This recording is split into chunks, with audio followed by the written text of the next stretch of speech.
Seja bem-vindo a mais um episódio do Excepcionais. No episódio de hoje nós vamos falar sobre a mente. Lá atrás eu fui estudar sobre hipnose, conheci esse cara que tá aqui e ele veio contar pra gente um pouco como é que funciona a sua mente, como que você pode utilizar ela da melhor maneira possível, como é que você pode ter alta performance a partir do que você vai conhecer aqui. E tem muitos outros assuntos que rodeiam esse universo da mente que são muito interessantes e eu trouxe hoje esse cara que eu conheço há bastante tempo, conheci lá atrás na formação Omni que fizemos juntos. E ele já falava de hipnose, era a pessoa que já conhecia hipnose, eu não conhecia absolutamente nada. E depois de um tempo ele virou e se concentrou 100% nesse universo. Hoje ele vive disso, só fala disso, já tratou inúmeras pessoas com hipnose. Seja bem-vindo, Felipe Feliciano. Ele é hipnoterapeuta e é instrutor de hipnoterapia. Seja bem-vindo. Muito bom, Marcelo. Obrigado pelo convite para poder falar sobre hipnose, sobre a hipnoterapia, que é um assunto que particularmente eu sou apaixonado, suspeito, mas é muito importante levar essa mensagem para cada vez mais pessoas entenderem o potencial da mente delas e dessa ferramenta de terapia também. Por que você decidiu fazer o curso da Omni? Bom, a razão pela qual... Que foi onde a gente se conheceu, né? Exatamente. A razão pela qual eu fui fazer a formação de hipnoterapia é porque, inicialmente, eu sou engenheiro de formação, né? Começando pelo início, eu sou engenheiro de formação. Qual engenharia? Engenharia mecânica. Sou engenheiro mecânico. E, além de trabalhar na área de engenharia, eu prestava consultoria de empresas para reformulação de modelos de negócio. E ao longo dessa jornada eu comecei a entender e perceber que não adiantava nada eu modificar o modelo de negócio da empresa se a mentalidade dos donos, dos sócios, dos acionistas continuavam a mesma. E nessa busca eu fui até buscar o que se tinha de informação naquele momento, naquele contexto sobre hipnose. Cheguei até a formação, primeiro de entretenimento para poder ter aquele primeira abordagem ali e depois na formação de hipnoterapia, de hipnose clínica propriamente dita. A hipnose que as pessoas acabam conhecendo é um pouco a hipnose que faz mais sucesso. Aquela hipnose que viraliza. Que é a hipnose que normalmente as pessoas brincam, né? Que, inclusive, a gente fez isso na nossa formação, que é uma etapa muito pequena, assim, só pra gente ter o gostinho de que dá pra fazer uma brincadeira, mas a nossa é muito séria, é muito focado em, de fato, tratamento, né? Mas quando a gente vai lá na Paulista... a gente fazia brincadeiras das pessoas esquecerem nome, esquecerem os números. Eu lembro que uma pessoa fez a outra beber com o joelho, agora sua boca tá no joelho, agora toma um gole d'água e a pessoa coloca o copo no joelho. Umas coisas engraçadas assim, né? A sua primeira experiência com hipnose foi dessa forma? Foi. O que você aprendeu nessa primeira Na verdade, na altura que eu conheci a hipnose, né? Eu tinha um projeto de empreendedorismo, como eu falei, e eu criava conteúdos para as pessoas sobre mentalidade, sobre gestão de pessoas, gestão de empresas e assim por diante. E algumas pessoas que eram referências no mercado do empreendedorismo naquela época começaram a me seguir, como o Caíto Maia, como o Robson Shiba, o Murilo Gun. Que demais. E uma delas foi o Pyong. E aí ele tava nesse boom de começar a falar, todo mundo falando sobre isso. E eu fui gravar com essas pessoas. Gravei com o Caíto, gravei com o Shiba e fui gravar com o Pyong. Nessa de gravar com ele, ele começou a falar mais ainda sobre a hipnose, sobre a hipnoterapia, sobre a mente humana, e eu fiquei fascinado. E naquela altura, voltando à sua pergunta, ia demorar assim 5 ou 6 meses para ter a próxima turma de formação, onde eu iria fazer a formação.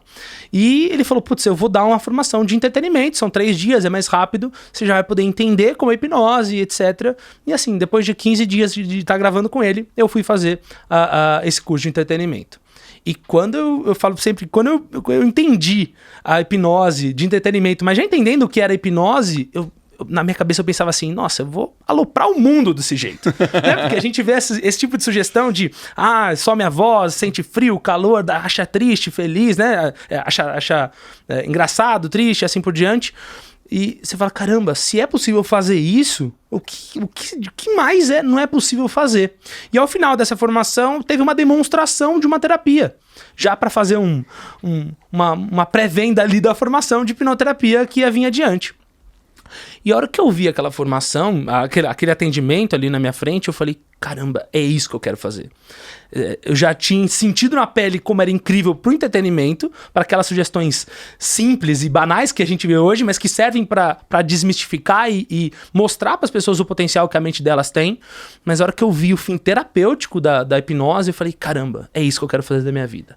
Então, dali, até o dia que eu fui fazer a minha formação propriamente dita, assim, eu só pensava nisso, eu já comecei a vender terapia sem ter feito a formação, eu já me posicionava como hipnoterapeuta, eu trato isso, trato aquilo, sabia mais ou menos o que as pessoas tratavam e saí vendendo a formação, a terapia antes mesmo de começar a formação.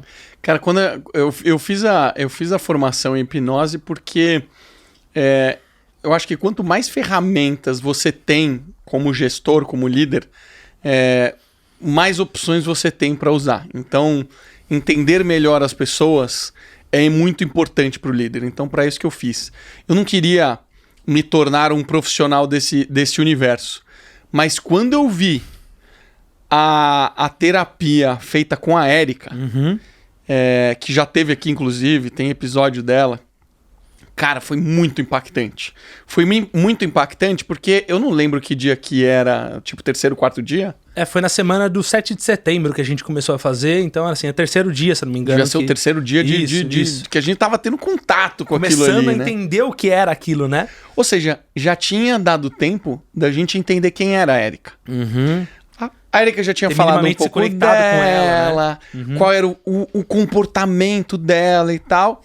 E aí, de repente, o professor pergunta assim, quem se voluntaria para fazer a terapia? E ela levantou a mão e ela fez. E, cara, no dia seguinte ela era outra pessoa. É muito doido, né? E eu falei, caramba, cara, como é possível, assim? E o relato dela, ela já contou aqui, foi um relato, assim, de sofrimento durante mais de década, né? Um negócio, assim, surreal, assim.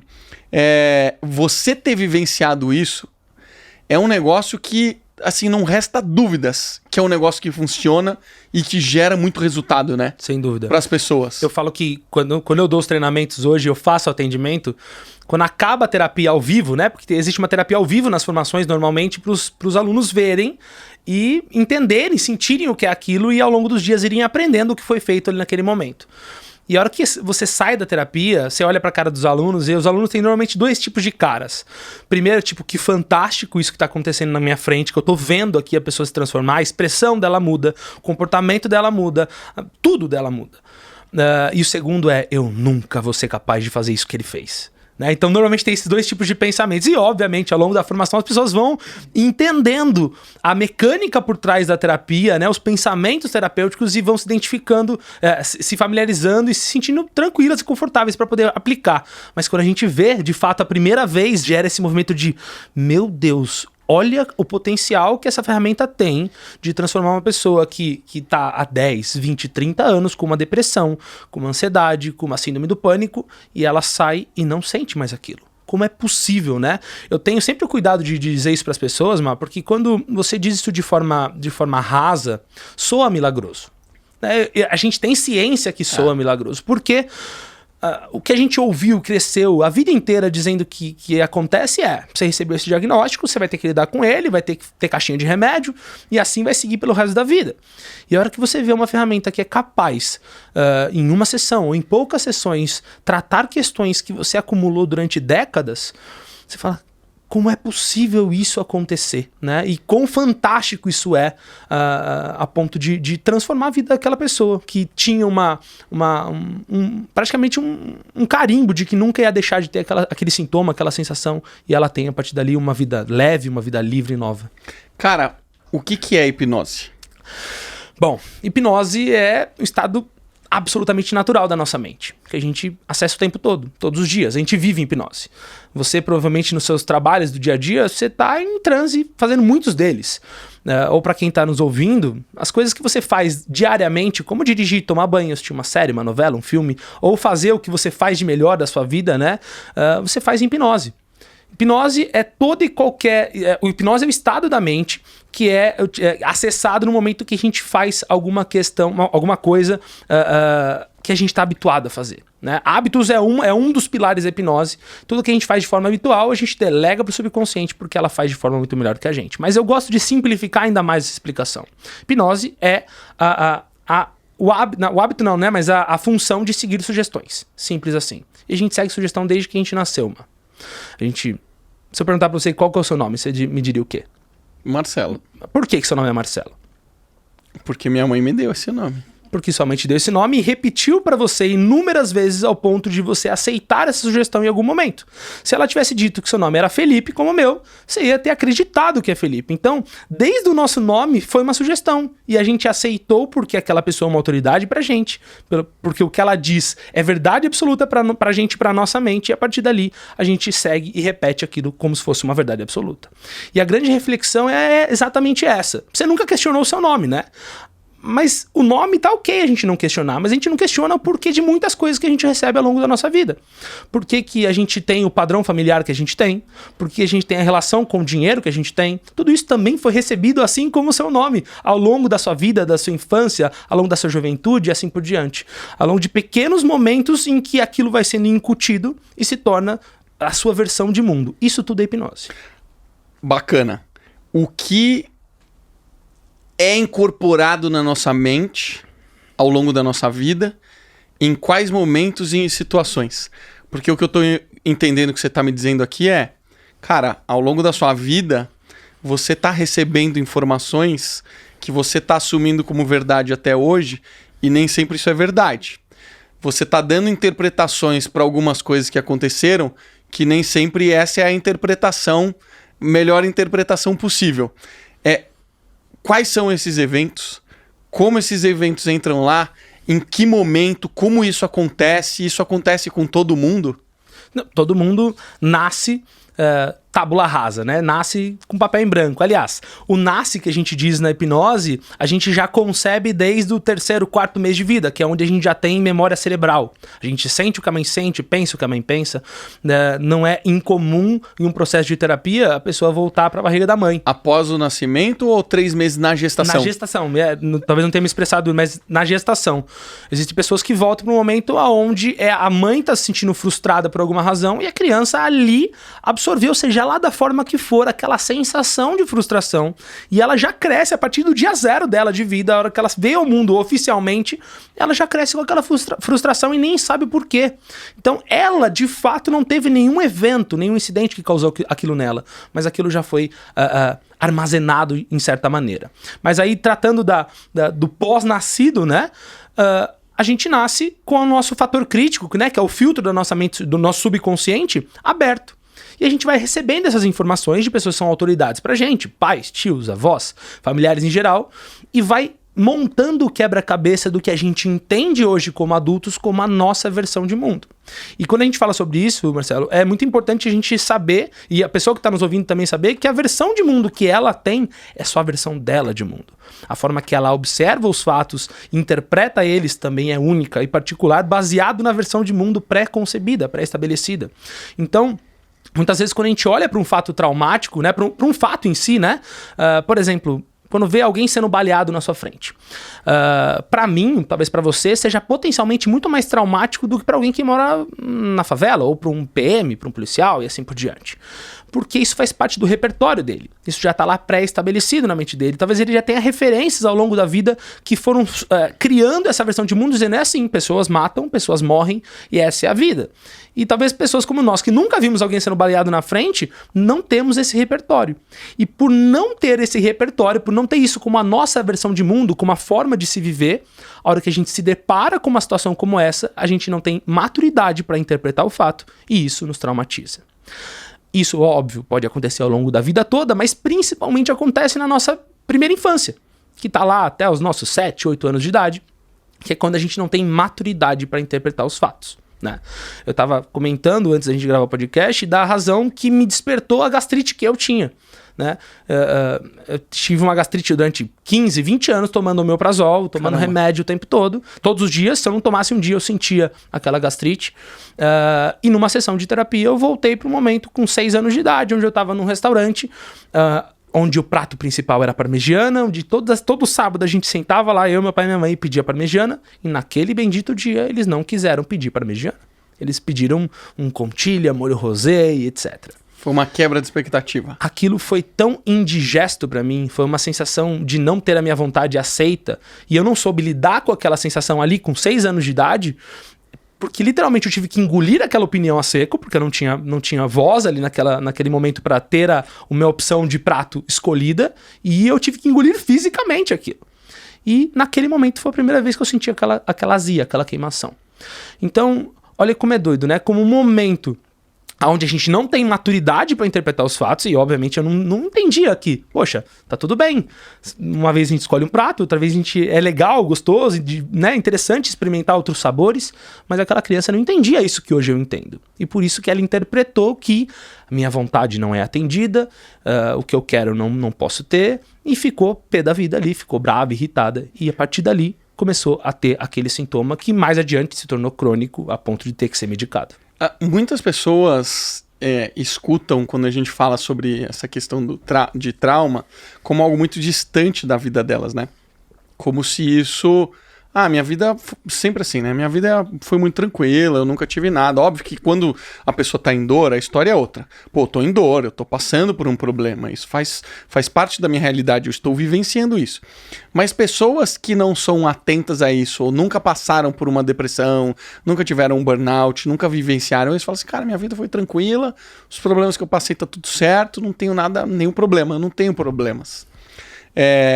Mas quando você passou por um episódio traumático, esse episódio ele não foi se arrastando, você não ficou refletindo sobre isso até tempos recentes, né? Como é que isso se sucede?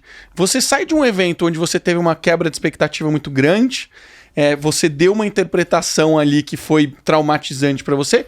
Como é que isso se sucede até o ponto de chegar num momento e ter uma manifestação física em você? De você ter uma doença como uma gastrite, né? Sim. A melhor analogia para explicar isso é que dentro da nossa mente, obviamente de forma metafórica, a gente tem as taças do subconsciente. E cada taça tem um fim, tem um eixo, tem uma emoção associada ali. E nesse caso tem a ver com essa contrariedade indigesta, com essa questão de não ter a sua vontade aceita, atendida ali. Naquele momento, esse momento foi o que a gente considera como a primeira gota do copo. O copo estava lá limpo, intacto, e aquele evento tem peso, tem carga emocional suficiente para derramar essa gotinha de água suja ali naquele copo. Obviamente, ao longo da vida, e a partir daquela primeira gota, eu começo a olhar para a vida com esse viés. Com viés de não tenho minhas vontades aceitas, atendidas, eu não entendo o porquê que não tenho a vontade atendida, né? Essa incompreensão, essa ira e outros fatos que vão se suceder naturalmente na vida de todo mundo, na minha vida a partir daquele momento foi enviesado, como tudo.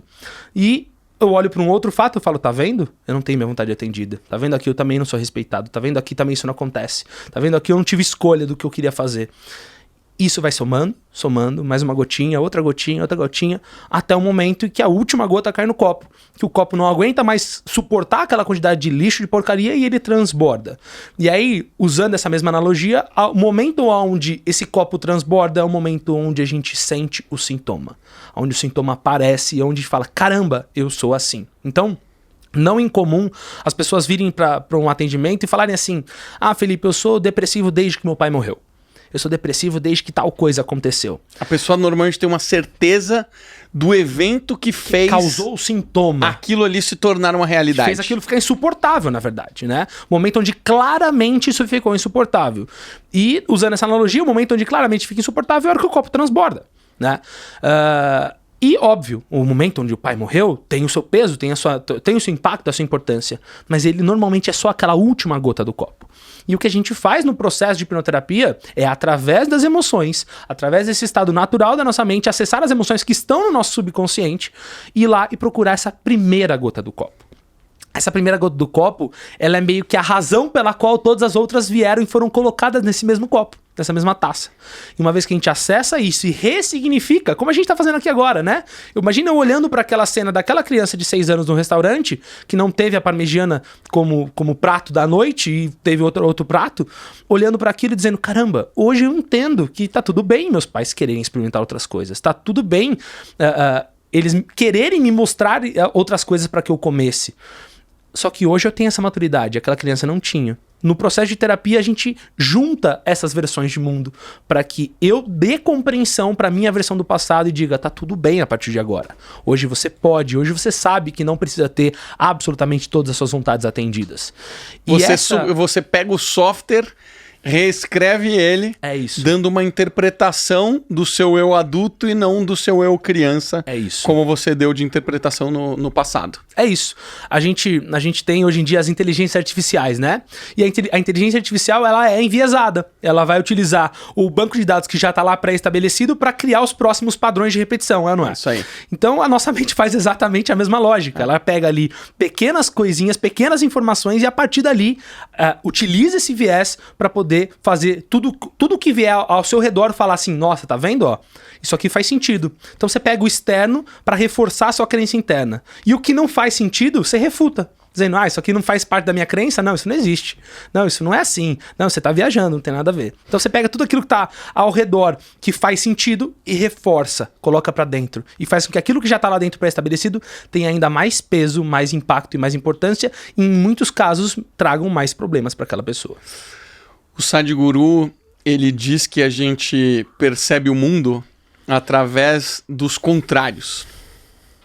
Então, os contrários você só sabe o que é quente se você entende o que é frio.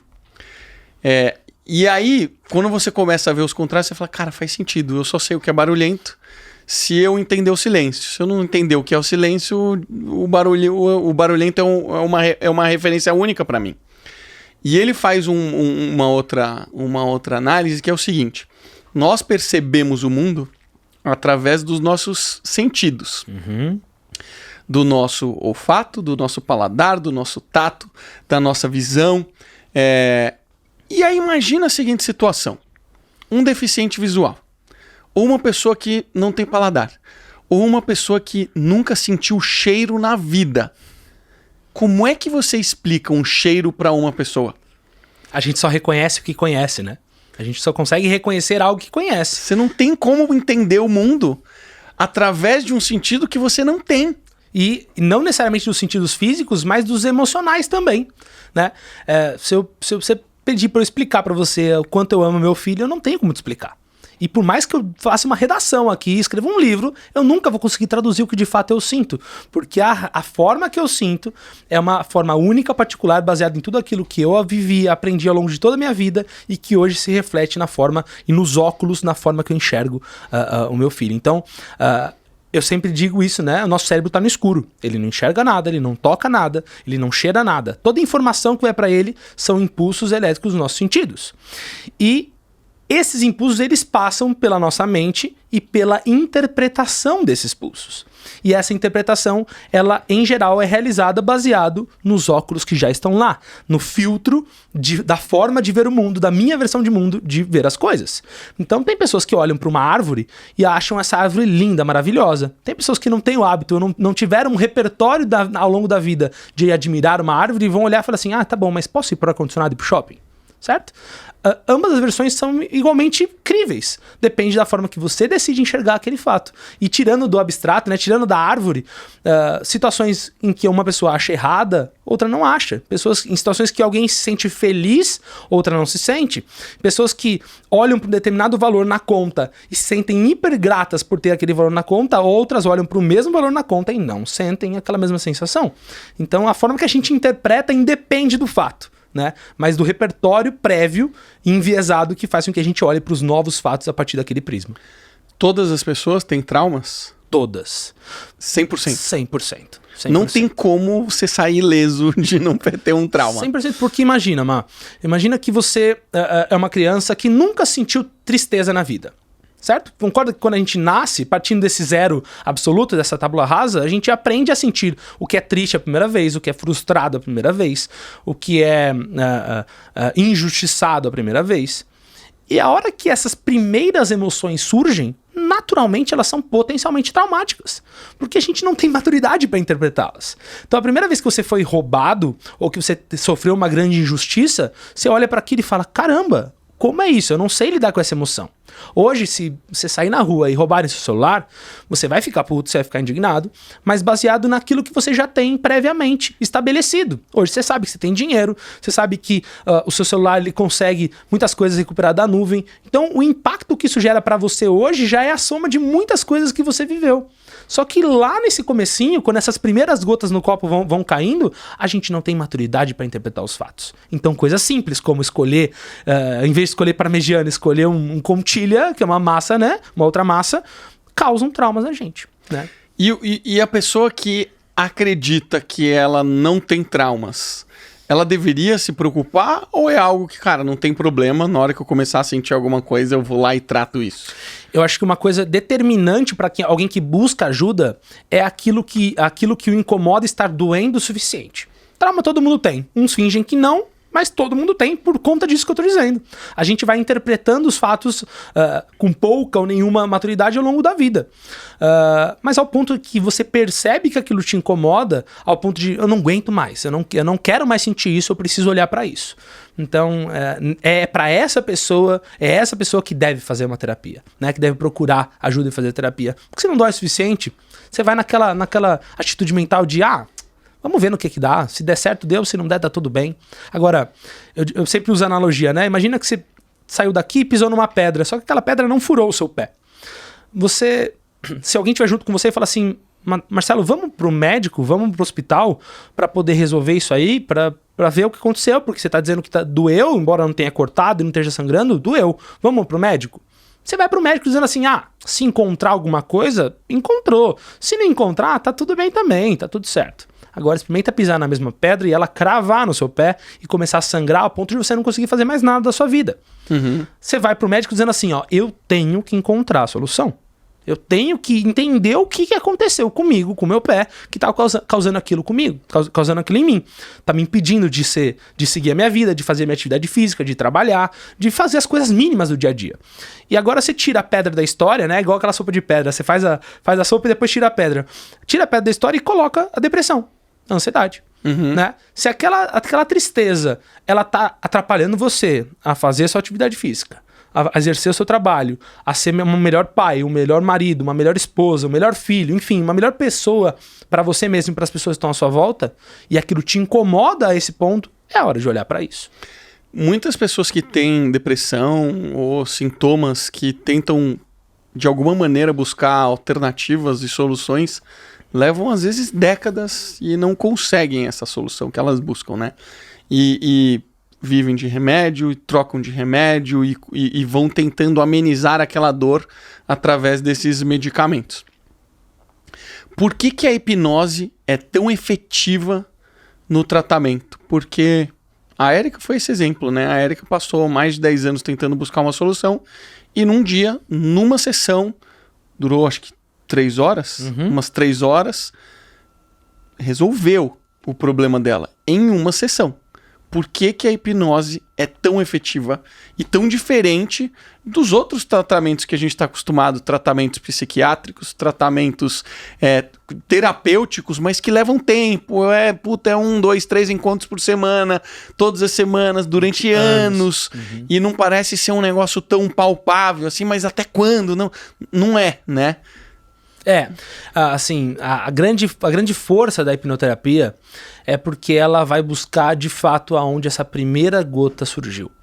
A gente não fica tentando encontrar o contexto, entender o que está acontecendo ali. A gente conversa, entende o que está acontecendo na vida, né, na história da pessoa, mas a gente não faz essa conversa a nível consciente, como a gente está conversando agora. A gente vai direto ao subconsciente. E normalmente o que a gente diz conscientemente não passa de mentiras que a gente conta para os outros e para a gente mesmo, né? E quando a gente acessa o subconsciente, que é onde está a nossa real versão de mundo, a nossa real versão, a gente normalmente se dá conta de coisas que a gente se surpreende com as formas com as quais se comporta. O nosso consciente é a nossa forma racional que dá as interpretações Exatamente. do problema. Exatamente. Né? E você está dizendo que a gente tem uma memória chamada subconsciente, que ali estão os fatos. Isso. Explica melhor como funciona a nossa mente para as pessoas entenderem. Legal. Basicamente, a hipnose, a hipnoterapia, assim como outras linhas do estudo da mente humana, dividem a nossa mente entre mente consciente, subconsciente e inconsciente. Né? A mente consciente, ela é a mente lógica, analítica, que levanta prós e contras, toma decisões e onde tem armazenado memórias de curto prazo, por exemplo, como o que aconteceu hoje, o que aconteceu no mais tardar ontem, são coisas que você precisa ter armazenado na sua mente, porque senão você vira uma Dory, né, do Procurando Nemo. Imagina você chega aqui pra gravar e você não sabe o que veio fazer aqui.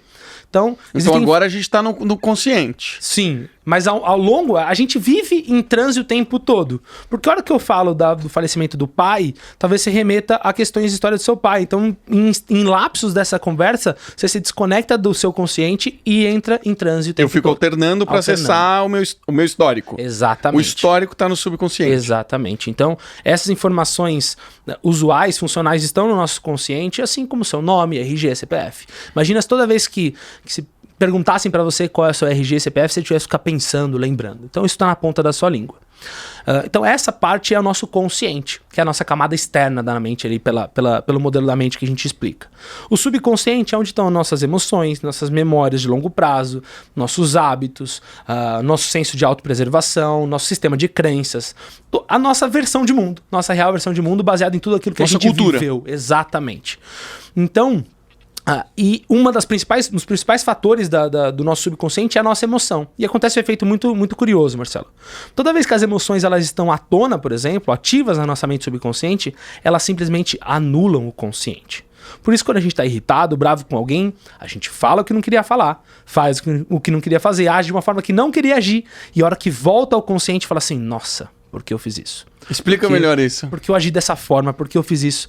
Mas a hora que a emoção está ativa, ela simplesmente anula o consciente. Se eu perguntar pra você seu CPF, você vai saber me dizer na ponta da língua, certo? Agora experimenta apontar uma arma pra sua cabeça e perguntar seu CPF. A gente esquece. O que acontece aí? Nesse momento, a hora que a emoção entra à tona, ela anula o nosso consciente, ela bloqueia a nossa capacidade de analisar e raciocinar. Todo mundo sabe que não deve reagir a assalto, por exemplo. Mas a hora que a emoção tá ativa e a gente tá sendo assaltado, a gente não tá racionalizando. A gente não faz coisas pensando no lógico, no óbvio, no que a gente entende matematicamente como certo. Você tinha falado de autopreservação. A autopreservação tá onde? A autopreservação também tá no subconsciente. Tá no subconsciente. Autopreservação... Então, nesse momento que apontaram a arma pra mim, meu subconsciente assumiu. E ali tá minha autopreservação. Eu preciso me proteger, eu preciso, né, não posso morrer aqui. Exatamente. A hora que a gente entra numa emoção como essa, por exemplo, de um assalto, a gente entra em reações de luta ou fuga, né? E o viés da balança para luta ou fuga vai ser o seu repertório. Se você viu alguém reagindo, você viu seu pai reagindo em algum momento, ou você teve algum repertório de reação, a sua tendência nesse viés é reagir. Se você teve o viés ou o repertório de pessoas que fugiram, que correram, ou que até mesmo fingem de morto, elas vão reagir dessa forma. No militarismo, as pessoas treinam porque elas estão em momentos de altíssima emoção. Elas treinam para aquilo se tornar um hábito. Porque se porventura a emoção entrar em ação, ou seja, a pessoa vai agir de acordo com o que ela treinou, né? Exatamente, ela se coloca em estresse emocional para exercitar a tomada de decisões com o menos erro possível na hora do estresse emocional. Mas assim, mesmo que você faça esse teste de estresse, né? Ou esse hábito de estresse, a hora que a emoção vem à tona, não adianta. Vamos pegar aqui os militares brasileiros que nunca entraram numa guerra de fato, né? Numa guerra global, geral, assim. A hora que eles se colocam, eles podem estar treinando ali há décadas. A hora que eles entrarem de fato e agora é matar ou morrer, meu Deus. Tudo que eu aprendi conscientemente, até mesmo levado a níveis de estresse ali, a níveis de transe, e agora? Agora eu consigo pensar que se eu morrer, minha casa tá lá, minha família tá lá. Então a hora que o bicho pega de verdade, a hora que a autopreservação de fato precisa entrar em jogo ali, É muito difícil a gente tomar decisões conscientes. E por isso que a gente mete os pés pelas mãos, mesmo sabendo o que deve ser feito. Isso acontece por uma gestão de empresas, né? A hora que a gente sabe o que precisa ser feito, tem todo o planejamento do que precisa ser feito. Mas a hora que algo toca o nosso emocional, seja uma questão financeira, seja uma questão de linha de condução ali entre sócios, e eu preciso mandar, eu preciso saber, eu preciso dizer que eu posso, preciso mostrar que eu mando mais. E aí você toma decisões erradas pelo simples fato de ter que provar e dizer que você que tomou aquela decisão. Então, isso acontece tanto nas questões como do exército, como você mesmo exemplificou, mas no mundo corporativo e na vida como um todo, né? Então, enquanto a gente está na nossa vida, indo no nosso trabalho, as situações que estão causando o estresse do nosso dia a dia, que pode ser inclusive na nossa casa. Sim. Com o seu esposo ou esposa, né? Ou com o seu filho, alguma situação que te traz um nível de estresse muito grande, né? Existe alguma forma de eu treinar, me preparar? Existe alguma coisa que eu posso fazer para eu ter uma melhor reação para a vida, perante a vida em relação a isso? Eu acho que a melhor forma de você lidar com essas questões que estão te incomodando é olhar para isso e entender. Primeiro, encarar que você tem essa questão, que isso está atrapalhando a sua vida, que isso está ferrando a sua vida ali de uma forma ou de outra.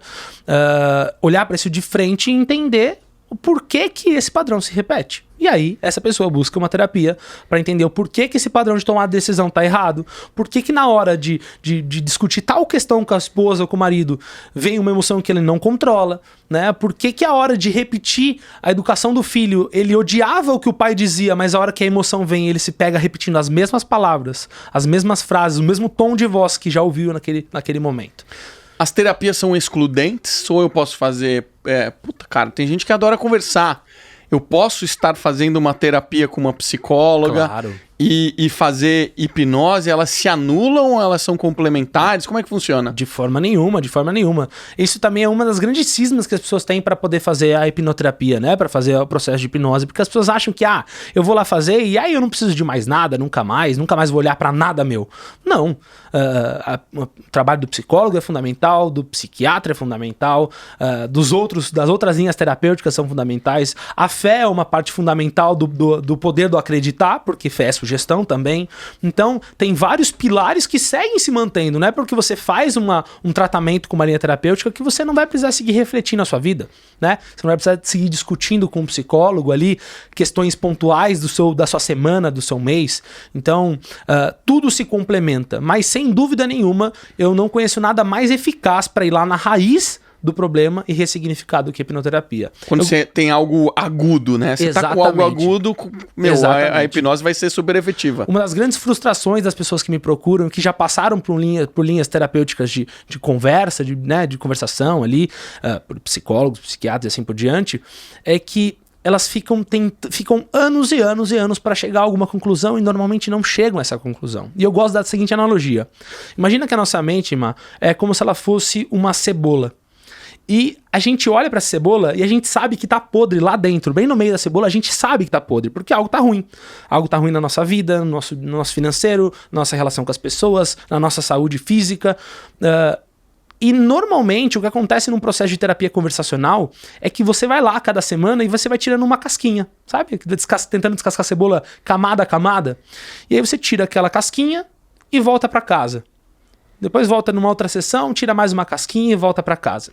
Só que o grande problema é que na própria cebola, a razão de cada uma dessas cascas é proteger o que está lá dentro, né? As cascas servem para proteger o que está lá no centro. Então, as pessoas voltam para a vida e essas cascas se refazem.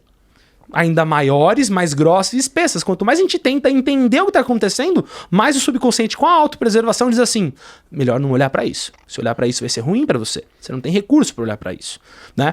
Então, essa sensação de ficar discutindo a esmo questões é isso, porque você tira uma casca, a hora que você volta você está com duas.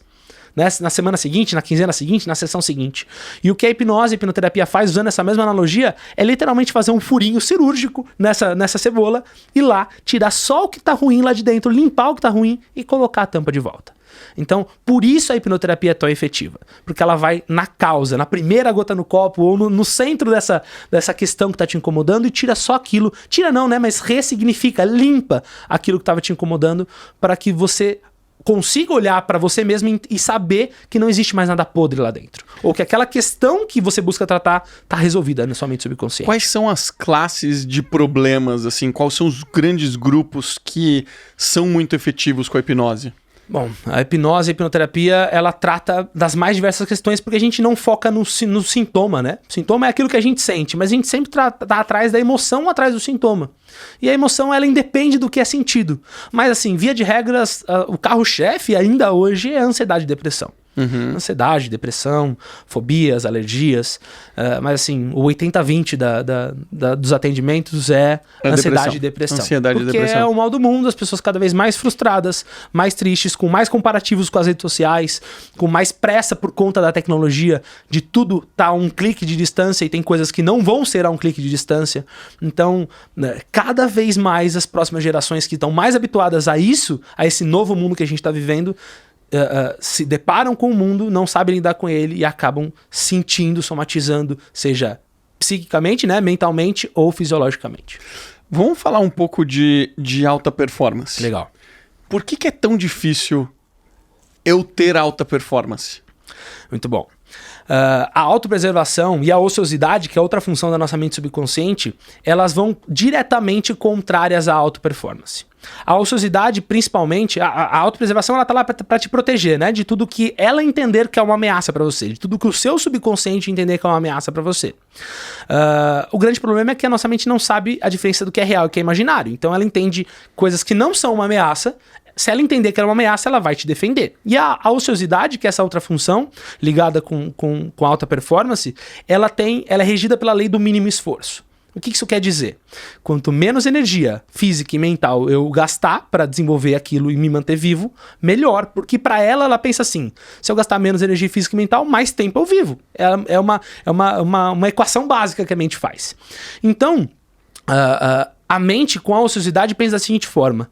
Bom, com o que você já está trabalhando hoje, você já se sustenta, você come, você tem dinheiro aí para seguir, para não morrer de fome amanhã. Por que você vai fazer mais? Por que você vai querer acumular mais? Né? Ou no senso de ir na academia, por exemplo. Né? Sim, o corpo que você já está vivendo. Já está tudo certo, você está vivendo do jeito que está. Por que é que você vai lá para se esforçar, para suar, para transpirar, para fazer mais do que precisa? Então a ociosidade é aquela vozinha que diz pra gente assim, tá tudo bem, amanhã você vai. Você trabalhou tanto, você se esforçou tanto, você merece. Relaxa, toma uma cerveja hoje. Você pode.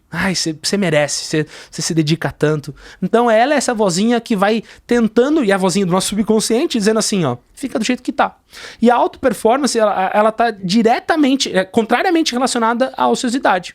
Porque ela quer ir sempre ao limite da nossa capacidade, buscando sempre mais por um desejo de performar melhor, de acumular mais bens, patrimônio ou construir coisas positivas para as pessoas. Isso é uma luta biológica contra a nossa luta filosófica.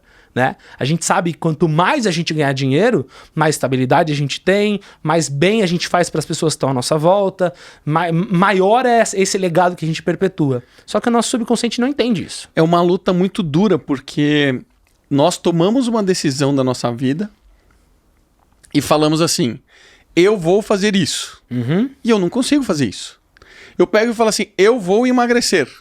Caso real meu. Engordei agora, eu vou emagrecer. Aí o que a gente sabe como emagrece? Vamos comer menos, vamos treinar mais. Déficit calórico, pronto. Vamos fazer o que precisa ser feito. Comer hambúrguer? Não. Vamos comer coisas saudáveis, nada industrializado. A gente normalmente sabe o que precisa ser feito. Eu quero ser mais condicionado. Cara, então vou ter que treinar mais. Vou todos os dias na academia. Vou uma vez, vou duas vezes. Aí não consigo. Então, eu tomei a decisão. Logicamente, eu tô falando, eu quero ir para esse caminho. Conscientemente. Mas o meu corpo não me deixa fazer isso. Que cacete é esse?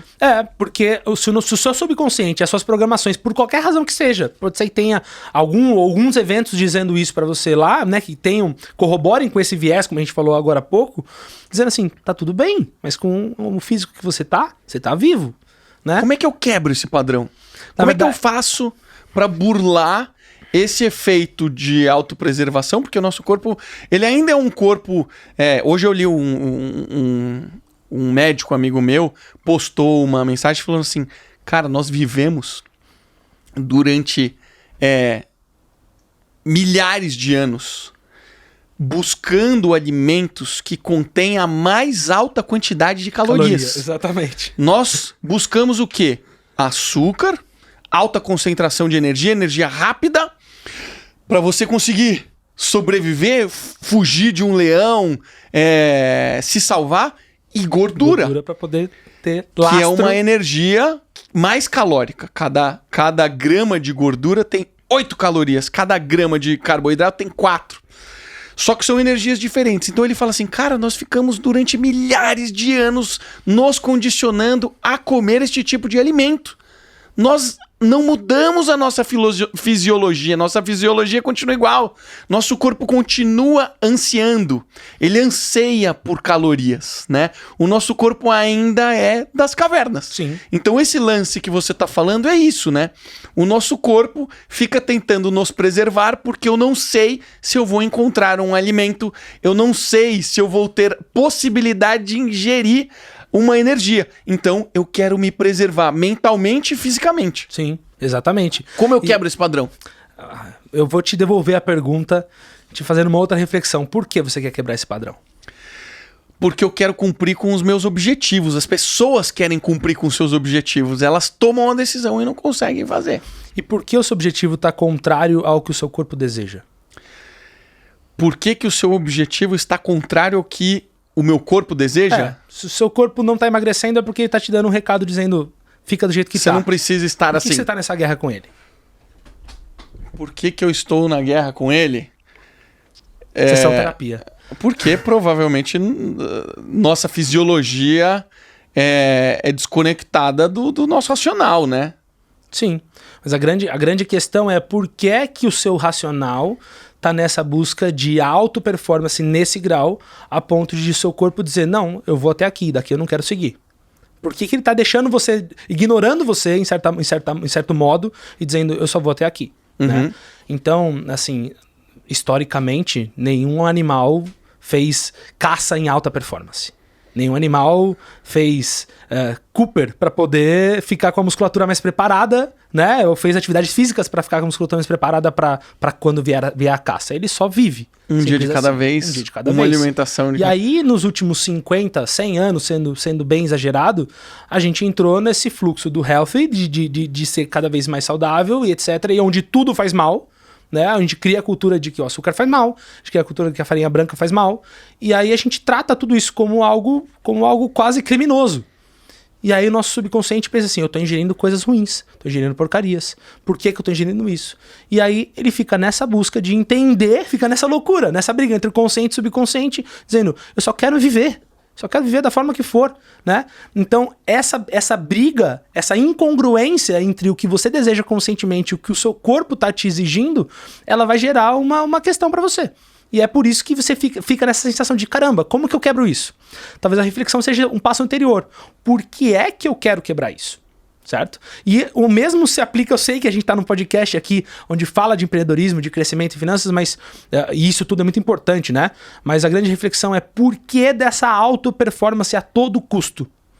Eu acho que o mundo capitalista, ele traz esse efeito de você querer buscar progresso. Eu acho que a reflexão humana em absolutamente todas as esferas, por mais que a gente tenha até uma geração que hoje em dia pense um pouco diferente, todo mundo quer atingir um patamar superior ao que está.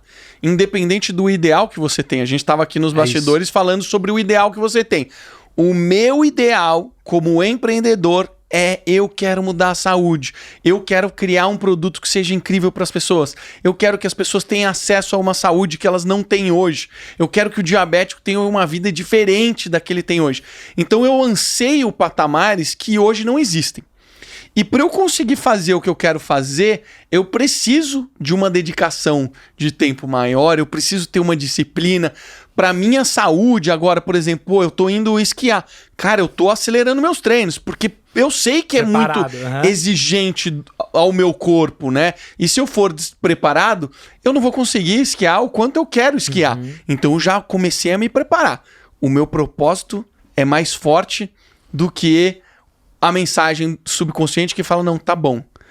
Alguns momentos você consegue fazer isso, outros você não consegue. Mas eu acho que a humanidade em geral, ela luta contra isso. Algumas poucas pessoas conseguem e algumas pessoas desistem no meio do caminho. Então eu acho que existe uma questão na humanidade, na forma como a nossa sociedade foi construída, de que a busca pela excelência, ela se tornou um caminho meio que obrigatório, assim. As pessoas sentem quase que uma obrigação que eu preciso tirar 7. Se eu não tirar 7, eu sou medíocre. Eu não passei nem na média. A média é 7. Eu preciso tirar 7. Quem tirou 10 é melhor que quem tirou 7. Então, pô, a gente foi construído em cima de que é melhor quem faz mais, quem é mais inteligente, quem entrega mais. Então, naturalmente, eu acho que todo mundo tá o tempo inteiro buscando fazer mais. É isso. Isso é natural. A gente tem o nosso pack ali, nosso conjunto de informações que a gente cresceu e viveu, recebeu dos nossos pais, das pessoas próximas a gente, do que a gente deve fazer, de como a gente deve performar. E o grande ponto é encontrar esse fiel da balança para você, de fato, entender o que o seu corpo quer e não extrapolar os limites dele. Porque a hora que você extrapola os limites dele, ele vai te avisar. Através dos sintomas, seja da forma que for. Uma pessoa que tenta hiperperformar o seu corpo e o corpo tá dizendo não quero que faça isso, o que ele vai fazer? Vai lesionar. Trauma. Mas aí você já tá falando daquela alta performance que extrapolou o saudável. Isso. Eu quero chegar na alta performance que não extrapolou. Eu gostaria de saber qual é o meu máximo. E olha aqui, pô, eu fui atleta, mas tem um super atleta que eu acho que ele exemplifica isso melhor, que é o David Goggins. O David Goggins, ele é o único que conseguiu entrar no SEALs e numa outra força da Marinha, e nunca aconteceu isso antes. Ele foi o primeiro que conseguiu entrar nas duas. Um feito absurdo. Hoje ele é ultramaratonista, ele corre 100 milhas, que é um negócio assim ignorante e tal. Ele não era assim. Ele era bem gordo. Ele tinha uma obsessão pela comida e coisas extremamente calóricas. Mas um dia, ele teve uma dor tão grande de estar naquela situação daquele jeito que ele falou, agora minha vida vai mudar. E esse cara hoje tem, sei lá, 3% de gordura. Esse é o ponto. É um super atleta. Ele conseguiu... Em alguns momentos ele extrapolou, mas ele conseguiu chegar numa alta performance que para muitas pessoas é inacessível. Como é que eu atinjo o meu limite sem chegar numa depressão, sem chegar num nível de estresse que vai me prejudicar? Mas você mesmo deu a resposta, né? Você falou que ele teve uma emoção negativa tão grande que isso moveu ele. O que tá movendo ele até hoje, muito provavelmente, é essa mesma emoção negativa que ele não tratou. Talvez se ele tratar essa emoção negativa, ele vai deixar de querer fazer tudo aquilo que ele faz. Então, até que ponto isso é saudável para ele? Porque o que a gente entende como saudável é percentual de gordura, colesterol, etc, etc, né? Mas o quanto que isso não é danoso para ele, quanto que o ponto é o seguinte, Marcelo, qual é a emoção motivadora, qual é a emoção de combustível para aquele feito? Se eu subo até o Monte Everest para vomitar para todo mundo que eu sou capaz, é a emoção errada que tá te movendo ali. Se você sobe lá para falar, caramba, eu sou incrível, eu sou capaz, por mim, tá tudo certo. E o grande ponto é que muitas pessoas que entram nessa hiperperformance, principalmente nessa esportiva, né, é para provar para alguém. E se elas tivessem resolvido a treta, se elas tivessem resolvido a pendência de que ela não tem que provar nada pra ninguém, talvez ela não quisesse entrar nesse modus operandi, entende? Então eu acho que o equilíbrio não é ir pra performance máxima, mas encontrar o ponto óptimo, né? Você encontrar o equilíbrio entre o que o seu corpo demanda, entre o que você vai fazer e vai te satisfazer positivamente através de emoções positivas, vai gerar sensações boas para as pessoas que estão à sua volta e vai gerar um legado para quem vier depois de você. É que existe uma coisa, cara, que as pessoas que passaram por... As pessoas que não tiveram uma vida fácil, as pessoas que passaram fome, as pessoas que viveram na pobreza, as pessoas que vivenciaram coisas muito doloridas, coisas que criaram dentro delas uma raiva, um ódio, uma inaceitação daquela situação, elas conseguem, algumas delas, construir uma energia que é uma energia diferente de uma pessoa que teve uma vida muito confortável. De uma pessoa que não criou essa urgência por querer mudar. Então você pega pessoas que contam suas histórias, são poucas porque você atingir esses patamares absurdos, mas muitas pessoas persistiram absurdamente por conta desses motivos, que às vezes podem ser os motivos errados, e eu acho que às vezes tá tudo bem você fazer isso, porque foi o turbo que você precisava para conseguir te levar lá. Obviamente que seria muito melhor que você tomasse consciência disso e você falasse, beleza, eu entendo, eu não tô fazendo isso por mim, eu estou fazendo porque eu tô tentando provar para um trauma passado meu, mas isso vai ser bom para mim. Então existe alguma coisa que faz com que essas pessoas sejam diferentes. Sim. De pessoas que não tiveram essa vivência, essa urgência, né? Uma urgência dessas pessoas. Eu sei, é o que eu acabei de dizer. O grande fiel da balança é saber se essa motivação, que é o motivo pra gente agir, ela é sadia ou ela é doentia, certo? Se ela é doentia, ela vai te fazer mais mal do que bem. E aí, num exemplo desse tipo de pessoa, por exemplo, né, como você falou do Goggins, a gente não sabe o que tá passando na mente dele. A gente não sabe o que é que ele faz, o que é que ele vive, o que ele sente por trás de cada uma dessas questões, né? Recentemente a gente ouviu questões, por exemplo, do Phelps falando dos traumas com o pai, por exemplo, né? E o quanto que essa ira de querer fazer, de querer acontecer, causavam e faziam fez aquilo performar. Tudo tem o viés bom e tudo tem o viés ruim, mas é exatamente essa busca que eu acho que a hipnoterapia pode também ajudar. Encontrar esse ponto óptimo, de você não precisar levar o seu corpo ao estresse máximo e nem o seu psicológico a essa relação doentia a qualquer custa, ou para provar algo externo, porque isso fica sendo vazio. Né? Vamos supor que você tenta provar que você é um sucesso para uma pessoa que às vezes nem tá aqui mais, que já morreu. E aí é uma busca incessante, é um buraco sem fundo. Não adianta o tanto que você for cavar para colocar ali dentro, nunca vai encher. Então, entender o porquê que você está tentando tapar aquele buraco e com o que você está tentando tapar aquele buraco é muito mais importante do que saber como escavar mais. Saber como escavar mais areia, mais terra, mais coisas para colocar ali dentro daquele buraco. A gente tá falando de um tema que é sobre repetição, sobre disciplina, sobre fazer algum ofício e chegar à excelência de fazer isso. Muitas pessoas nesse caminho acabam criando vícios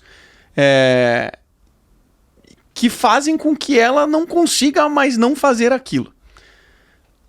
Alguns vícios são bons, outros vícios não tão bons. Queria entender um pouco melhor o que é o vício. O vício ruim, quando eu busco drogas, remédios, pornografia, atividades que não são positivas, que eu sei que não são positivas para mim, que também às vezes tem relação com pessoas que se viciam. Puta, eu sou viciado em fazer exercício, eu sou viciado em trabalhar, os workaholics, né? Então, existe esse universo do vício. Como é que a hipnose entende esse assunto? A hipnose, ela vai sempre... Assim, é uma coisa importante de se falar, né? A hipnoterapia e a forma que eu realizo o tratamento, assim como a própria Érica também realiza, a gente vai sempre buscar entender a causa disso. Entender onde foi essa primeira gota no copo, como eu disse, né? Nem toda hipnose é a mesma hipnose, né? Nem toda hipnoterapia é a mesma hipnoterapia, assim como nem toda culinária é a mesma culinária, né? Então, partindo dessa premissa que a gente utiliza para tratar as questões, a gente vai entender o porquê que aquele vício foi aprendido. Por exemplo, o vício do tabagista, né? Se perguntar para o tabagista o porquê que ele fuma, normalmente ele vai dizer, porque relaxa, porque eu me sinto bem, relaxado, tranquilo, em paz. E se você for ver lá quimicamente os tantos e tantos componentes que tem no cigarro, nenhum deles relaxa e acalma. mas a razão pela qual aquilo a causa, né, o condicionamento que faz com que ele se acalme, está muito mais relacionado à circunstância onde ele aprende a fumar, que é lá com seus 12, 13 anos de idade, onde ele quer ser aceito por um bando, e fumar aquele cigarro remete àquela sensação de aqui eu tô seguro. Se eu fumar, eu pertenço a essas pessoas aqui? Putz, então fumar me traz essa sensação. Tanto é que o tabagista, ele pode estar numa discussão, quando ele está numa discussão mais séria, ele fala, vou lá fumar, vocês que se virem aí. É ou não é?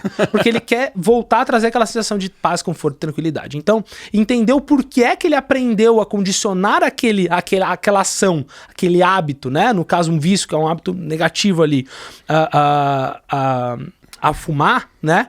A hora que ele entende isso, ele pode ressignificar, entender que hoje ele pode se sentir aceito, seguro, confiante, sem estar com o cigarro na boca, né? Mas assim pra tudo, né? Tem pessoas que terminam um relacionamento de anos e anos e se enfiam na academia. É a mesma questão que a gente falou agora há pouco. Qual é a motivação? É uma aproximação da academia porque sabe a importância de cuidar do seu corpo, ou é uma aproximação doentia para tentar tampar um buraco cavando o outro? Porque senão a gente vai tampar um buraco, só que a gente gera outro buraco. A gente pega outro monte de terra e tenta tampar aquele buraco, e gera outro, e assim por diante. E aí pessoas com sintomas e mais sintomas, com vícios e mais vícios, para tentar tampar um buraco que é intampável, né? Então, pessoas que têm esse hábito, como tudo, é importante entender se essa relação ela é doentia ou ela é saudável. Se ela for saudável, segue a vida, segue fazendo as coisas da forma que você deseja. Agora, ao ponto que isso te incomoda, que vem afetando a sua vida, afetando a sua saúde, os seus pensamentos, olha para isso, entende o porquê você está fazendo isso, reflete o porquê que esse hábito foi instalado ali na mente subconsciente, para a partir dali ter uma nova forma de olhar para aquele fato, né? Para aquela ação, para aquela atividade física, para aquela relação com o trabalho e assim por diante.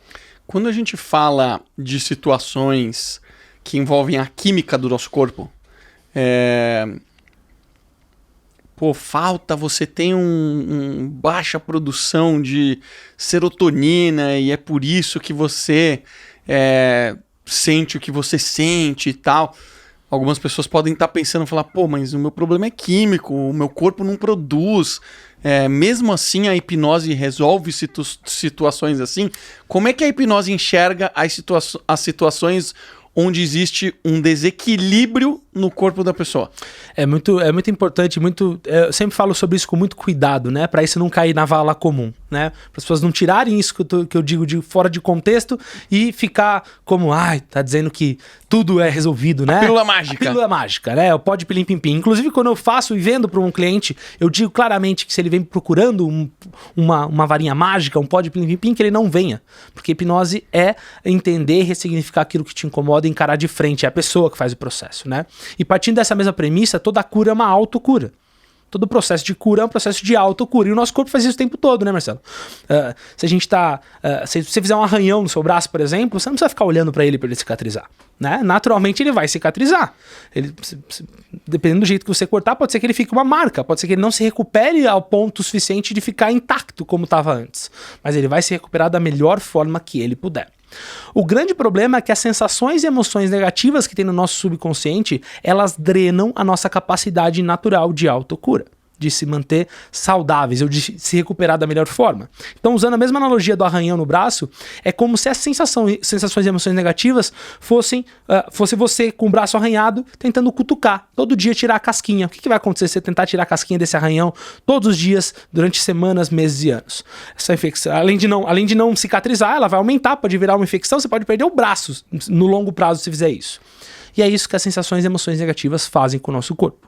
Elas drenam a capacidade natural de autocura. Então, a hipnose, a hipnoterapia, assim como outras linhas do estudo da medicina, da mente humana, né, dessa relação entre mente e corpo, entende que toda e qualquer doença é fruto do desequilíbrio entre mente e corpo.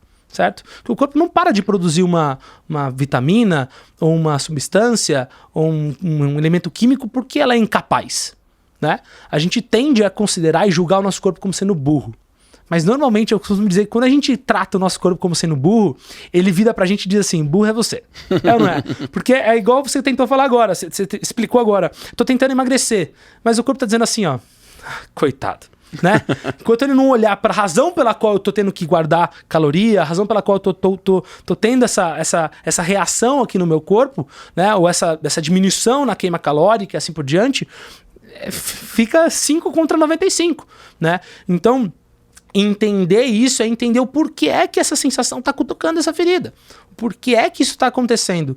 E normalmente quando você trata as questões emocionais, isso não significa que tudo vai voltar da forma como você nasceu, né? Não é um hard reset no seu sistema. Mas você vai desinstalar, né, nessa mesma lógica, os programas que não são interessantes, as sensações e emoções que não fazem mais sentido ou que não deveriam estar ali, para que o seu corpo, a partir dali, funcione da melhor forma que ele puder. Né? A partir da nova condição que ele tem, sem ter mais ninguém atrapalhando ele, sem ter as emoções dizendo assim, ó, não dá pra funcionar assim, não dá pra funcionar assim, não dá pra funcionar assim. Então, a importância de olhar para essas emoções é simplesmente permitir que o nosso corpo se restabeleça. E aí, às vezes acontece, né? Aliás, muitas vezes acontece depois de um tratamento para uma pessoa que tá uma diabetes, por exemplo, com uma gastrite. Gastrite é a hiperprodução de suco gástrico. Agora, por que é que o corpo entendeu que ele precisa produzir mais suco gástrico do que realmente precisa? É aleatório isso? É para o ímpar no nosso subconsciente, no nosso corpo? Né? A gente pode levar pro genético, pra genética, mas ainda assim a gente vai estar levando pro externo, né? Dizendo assim, o problema é o gene, o problema é o bendito DNA, o problema é os meus pais, né? O problema será o que quer que seja. Enquanto a gente não olhar para dentro e saber a nossa parte que nos cabe, né? Saber o que o nosso corpo pode fazer a plenos pulmões quando está livre dessas emoções negativas, é aí sim que a gente vai conseguir entender o que de fato pode ser restabelecido e o que não pode, né? Existem alterações orgânicas, emocionais, existem alterações que por conta do emocional geram mudanças orgânicas que possam ser irreversíveis. Sim, pode ser. Pode ser que eu tenha ficado tantos anos com essa gastrite nervosa, com essa irritação, que o corpo já não sabe mais voltar ao estado normal. Saiu daquele coeficiente elástico e rompeu, né? Não consegue mais voltar ao modo original ali. Mas pode ser que tratando ele volte. Então, como eu não sei isso, né, e eu também não sou bezedeiro ou nada disso, eu trato partindo dessa premissa, que mente e corpo estão amplamente ligados, que quando a gente tira a razão pela qual aquele sintoma está sendo trazido, o sintoma tende a desaparecer, se ele tiver relação com essa questão emocional, para que daí o corpo possa funcionar da melhor forma possível. Se ele não funcionar, independente disso, a pessoa vai poder viver de uma forma mais leve, mais livre, mais tranquila e mais em paz. O importante para pontuar, porque eu gosto de sempre ter muito critério com isso, é não colocar isso no hipnose e hipnoterapia cura tudo e todos de todos os problemas. Como eu disse, tem questões que possam ter alterações prévias na formação ou mesmo, né, ao longo da vida que não sejam reversíveis. E eu nunca digo isso para o meu cliente, né, porque isso é brincar com a esperança dele. Né? Isso é muito importante. Mas sim, muitos casos como o meu, de gastrite, tomava remédio a vida inteira, a pessoa deixa de tomar. Pessoas que tomavam antialérgicos diariamente deixam de tomar antialérgicos. Questões que são consideradas físicas ou até mesmo, né, impossíveis de voltar àquele estado original, e elas voltam. A hipnose é muito antiga, né? Sim. Freud falou de hipnose, adorou a hipnose e depois criticou a hipnose. O que aconteceu com a hipnose desde a época de Freud até hoje? O que a gente teve de mudanças? O que mudou de lá para cá? Bom, bem brevemente, a hipnose ela vem muito, mas muito antes de Freud, desde os templos do sono, onde tinham lugares onde os enfermos iam e recebiam imposições de mãos, onde ele ia para lá acreditando que ia se curar, e pelo simples fato de acreditar do poder da sugestão, se curavam, né? Que sociedade é essa? Essa eu não conheço. Templos do sono? Grécia Antiga já usava. O registro é de muitos e muitos anos, registros talhados em pedra de lugares onde os enfermos iam para poder se curar. Né? E lá pessoas oravam, impunham mãos, diziam coisas para aquela pessoa e ela saía de lá curada, certo? Então, é importante entender que hipnose é o poder da sugestão e que sugestão existe desde que o mundo é mundo, né? E ao longo do tempo isso foi se passando, né? De uma forma ou de outra, foi se misturando, foi se interligando com a religião mesmo, né?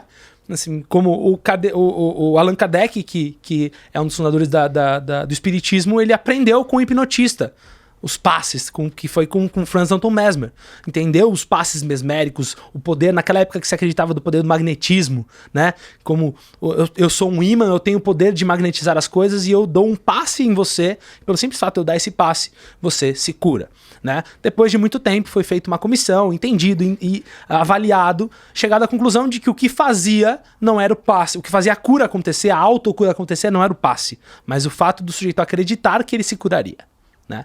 Mas aí, de novo, avançando na linha do tempo, né? E chegando onde você fez a pergunta do Freud, o Freud ele viveu ali há menos de 100 anos, né? Da data que a gente está falando hoje, morreu há 50, 60 anos atrás. E ele viveu numa época que, embora pouco tempo atrás, ainda não se tratava a causa, como a gente está falando agora desde o início do podcast, né?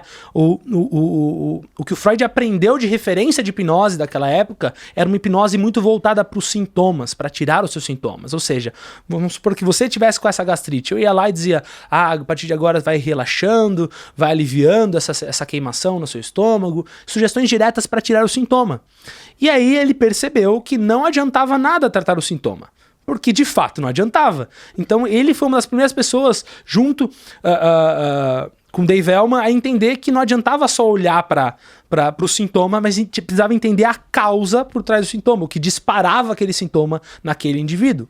E por não ter recursos suficientes com a hipnose, né, por não entender o que se podia fazer com a hipnose, como a gente hoje entende, ele decidiu abandonar a hipnose, né? Tem uma frase célebre dele que fala: tornou-se-me logo enfadonho em uso de hipnotismo como recurso incerto e algo místico, vendo que eu não podia tratar senão parte dos meus clientes, decidi abandoná-lo. Certo? Porque de fato, com o conhecimento que ele tinha, ele não conseguia tratar senão parte dos clientes dele. Isso sem falar das razões geniais que ele tinha de querer ter um próprio método, né, de querer ter uma própria linha do estudo da mente humana, e ele era um gênio para isso e criou a psicanálise.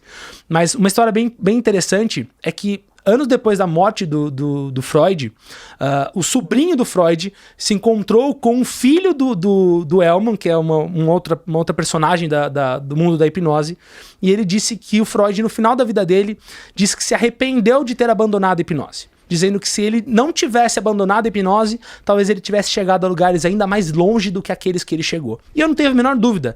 Ele era um gênio na aplicação, na compreensão da mente humana, e se ele tivesse entendido esses princípios que estavam ali se materializando e ficando mais palpáveis naquele momento, com certeza, com a mente brilhante que ele era, ele teria chegado a níveis ainda maiores do que o que a psicanálise já chegou. E o Dave Elman que você está falando aí é hoje o ápice do método que a gente chegou? O Dave Elman, ele foi a pessoa que sintetizou tudo o que foi tido como místico, mágico, como poder e etc.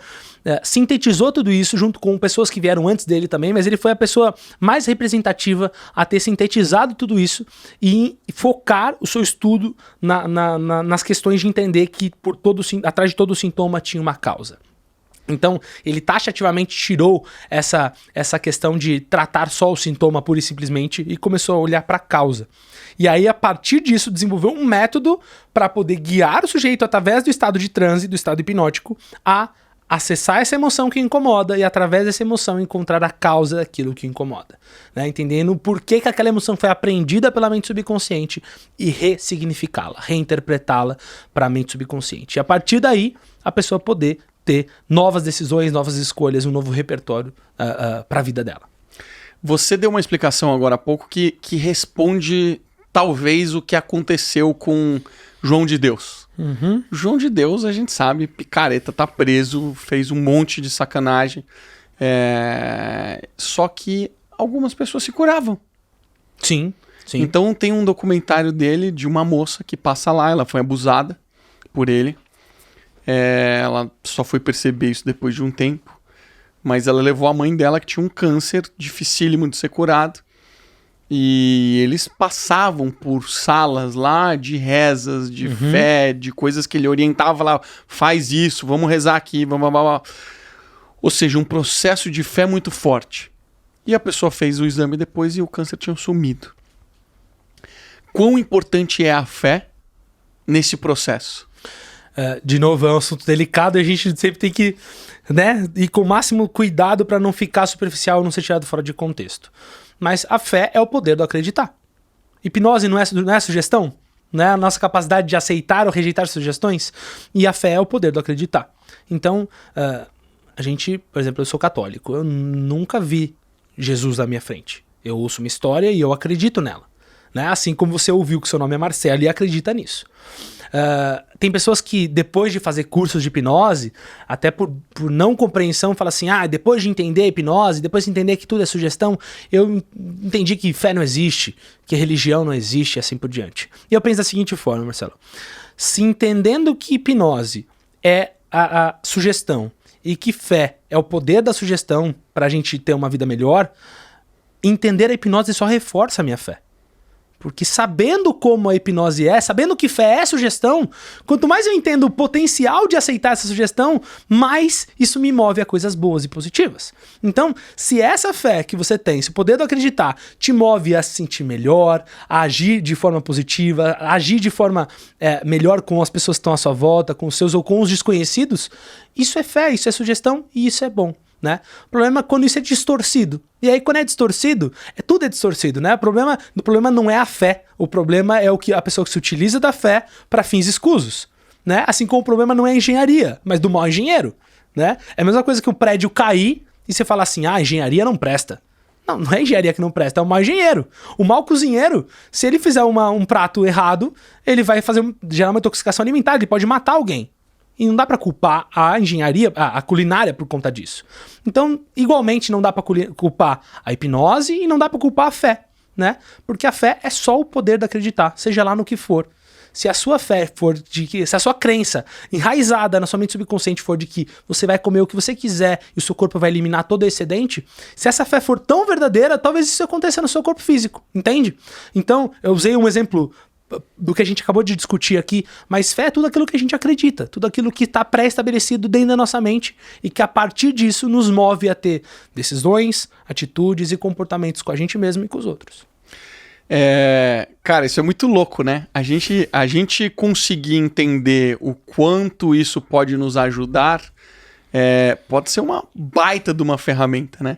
E na nossa turma é interessante porque sempre tem alguma pessoa que é mais lógica, mais cética, que tem um comportamento mais orientado a talvez a ciência. E a pessoa que às vezes é orientada à ciência, o objetivo dela é sempre ou invalidar alguma coisa ou validar alguma coisa através de uma nova hipótese, né? E quando você não tem fé, quando você não acredita, a hipnose não funciona, né? Claro. Tem um amigo meu que ele falou assim, puta, cara, eu tenho trauma disso daí. Cara, eu traumatizado, eu falei, pô, faz hipnose, cara. A hipnose você resolve isso. E ele, inclusive, conhece o Pyong. Pô, pega o Pyong e coloca lá. Mas ele não faz. Ou seja, ele não acredita, ele não quer acreditar que aquilo ali pode resolver e talvez a dor dele não seja grande o suficiente. Exatamente. Essas são as duas reflexões. Ou ele tem algum medo, algum mito, ele acha que algo vai acontecer que de fato não é o que acontece. Ele acha. Ele pegou assim, falei, pô, por que você não faz a hipnose então com ele? Aí depois ele falou uma besteira, né? Daí depois ele faz isso comigo. Tipo assim, que não é verdade, né? Porque a gente tá consciente durante o processo de hipnose. Claro, né? sem dúvida. Então, é isso, né? As pessoas têm dúvidas sobre hipnose, né? Sobre como é, como não é. E muitas dessas dúvidas de controle, de poder, de fazer algo contra a vontade são absolutamente normais. As pessoas ainda têm, né? Embora eu viva num mundo que é uma bolha, onde todo mundo já entende isso, e dá até risada disso, porque ninguém faz nada contra a vontade, ninguém diz o que não quer dizer, e coisas do tipo, né? A pessoa se lembra de tudo que tá acontecendo. Quando a gente vê alguém de fora que não entende isso, e nossos clientes não entendem, né? O cliente que eu atendo na minha sala não entende isso, eu preciso explicar isso para ele. Porque se ele não entender isso, ele não vai se entregar ao processo. Ou ele não vai querer nem fazer o processo, né? Nem tá ali na minha frente para poder olhar para aquilo. Mas uma pessoa que tá em depressão, ela não vê o mundo mais cinza? Ela não é uma pessoa mais pessimista? Ela não deveria ser uma pessoa que seria menos crente em relação a isso? Acontece? O grande ponto é que a pessoa que tá numa depressão aguda, aquilo dói tanto, é uma pedra tão forte que tá cortando o pé dela ali, que ela faz assim, ó, eu faço o que quer que seja, só tira isso de mim. Ou seja, existe um grau a mais. Não existe um racional ali dizendo assim, como você já viu a própria Erika dizendo, e acontece muito. As pessoas vêm para o atendimento da hipnoterapia e já fizeram tudo. já foram em benzedeiro, já foram em tudo, de tudo, de tudo. E óbvio, nenhum demérito a todas as outras coisas que as pessoas já foram antes. Mas a pessoa tá dizendo assim, ó, só tira isso de mim. Eu não aguento mais sentir isso. Então essa pessoa ela não tá questionando se ela vai se lembrar de tudo depois. Ela só quer que tire, entende? É igual você ir no médico com corte no pé, como a gente usou o exemplo, e falar assim, mas qual tipo de bisturi você tá usando aí? Esse bisturi, ele foi esterilizado? A hora que você tá com o corte no pé, você não tá nem aí se o bisturi foi esterilizado. Você quer que tire esse corte, que cauterize, que cicatrize aquilo que tá doendo dentro de você. Entende? Então, muito provavelmente nesse caso, ou tem um medo muito grande nessa pessoa que você comentou, ou simplesmente não dá o suficiente. E talvez um dia que doer, ela vai procurar. Talvez o Piongo, talvez eu, talvez alguma pessoa pra olhar para aquilo de frente, né? Ou seja, eu convivo com isso, não me dói tanto ainda. É isso. A dor é um negócio, é um motivador para a pessoa poder querer mudar e acreditar que aquilo ali pode ser possibilidade. Mas se a pessoa não quiser, vai dar errado, né? Exatamente. Vai dar errado, exatamente. A gente fala sempre que para que a hipnose aconteça, precisa de duas coisas: querer e seguir as instruções, né? E o querer, parte do querer é tirar esses medos, mitos, dúvidas, questionamentos, mas também ter o desejo consciente de mudança, dizendo, eu sei que isso está atrapalhando a minha vida, que isso está me complicando e eu não quero mais sentir isso. E aí, tendo essa certeza de que isso está te atrapalhando, você vai lá e vai fazer o que for preciso, seguir tudo aquilo que é preciso para poder passar pelo processo, acessar o que te incomoda e ressignificar aquilo. Enquanto aquilo não te incomoda, você fala, tá tudo bem, depois eu olho para isso. Quando você fala depois eu olho para isso, você está dizendo para mim e para você mesmo que isso não é muito importante para mim. E talvez para essa pessoa nem seja importante atendê-la. Porque ela vai atender, ela não vai se comprometer, ela não vai se comprometer a trazer a emoção que a incomoda, a emoção causadora daquele sintoma, daquela sensação, daquele sentimento, e vai sair de lá dizendo assim, hipnose, hipnoterapia não funcionou para mim. Mas hipnose é o estado natural da mente, funciona independente de você querer ou não querer, né? A pessoa só tá dizendo que não dói o suficiente ou ela tem algum medo e não quis seguir as instruções ali naquele momento. Simples assim. Cara, animal o papo. Obrigado por ter vindo de Sorocaba. De Sorocaba. De Sorocaba pra cidade de São Paulo, pegar carro pra vir até aqui. Cara, foi demais o papo. Bom te rever depois de tantos anos. Fica à vontade, deixa sua mensagem aí. Imagina, obrigado pelo convite pra gente bater um papo. Eu acho que quanto mais a gente leva a mensagem da hipnose, do poder do acreditar, né, como a gente tá dizendo, para outros meios, né, fura a nossa bolha e vai para outras pessoas que não estão acostumadas a ouvir sobre mente, sobre mentalidade, mais as pessoas vão tomando ciência da importância de olhar para isso e talvez no momento delas elas vão olhar, né? Então a nossa missão é explicar o potencial que isso tem e se cada pessoa tiver nesse momento, procurar ajuda, seja minha ou seja de qualquer pessoa para poder olhar para isso e tratar. Mais uma vez, obrigado pelo convite. Valeu. Quem quiser me seguir, me acompanhar... Vamos colocar aqui embaixo no link. Exatamente. Me segue lá, @Felipe Feliciano em todas as redes. E vai ser um maior prazer bater um papo, tirar mais dúvidas, mitos, medos e conversar sobre hipnose, porque é um assunto que me fascina. Vou te indicar para um amigo de Portugal brasileiro que estava querendo se tratar com a Érica, mas a Érica não atende mais. E ele, ficou apaixonado, eu queria tratar com a Érica. E aí vou falar, ele é sócio da Érica. Então... É isso, é verdade. Inclusive hoje sou sócio da Érica numa plataforma para terapeutas, né, que é a Comunidade da Mente, onde a gente ensina terapeutas a pensarem de forma terapêutica, né? Infelizmente as pessoas entram em informações e saem muito, muito bons em executar técnicas, protocolos e passo a passos e pouco aprendem a pensar como terapeuta. E essa é a nossa missão, por isso que a gente está junto, eu e a Érica Yumi, nessa função de levar a hipnose, a hipnoterapia e a terapia para mais pessoas. Valeu, irmão. Obrigado. Obrigado você, Marcelo, e até a próxima. Galera, você que ficou até aí, não esquece, nós temos 3 apoiadores aqui do Excepcionais desde o praticamente primeiro dia, quando a gente entrou nessa nova temporada de vídeo. G4 Educação, você que está buscando conhecimento, aumentar seu repertório, vai lá, G4 Educação, e coloca o cupom Excepcionais no final que você vai ter desconto. Se for um curso digital, nos cursos físicos não tem, porque eles são muito concorridos e tem limitação de espaço. Dá uma olhada também no G4 Traction, que é um curso bacana. Se você estiver procurando uma forma de emagrecer, se você quiser buscar mais saúde, Espaço Volpe, fala que você veio do Excepcionais, que tem uma condição super especial. Eles têm vários protocolos super bacanas de alta performance física e intelectual. E se você estiver precisando de marketing digital, V4.com Company. Eles fazem uma avaliação gratuita do seu negócio e te dizem o que você está perdendo de oportunidades e onde mais você pode investir para conseguir mais vendas, mais clientes. Um beijo para você e até a próxima semana!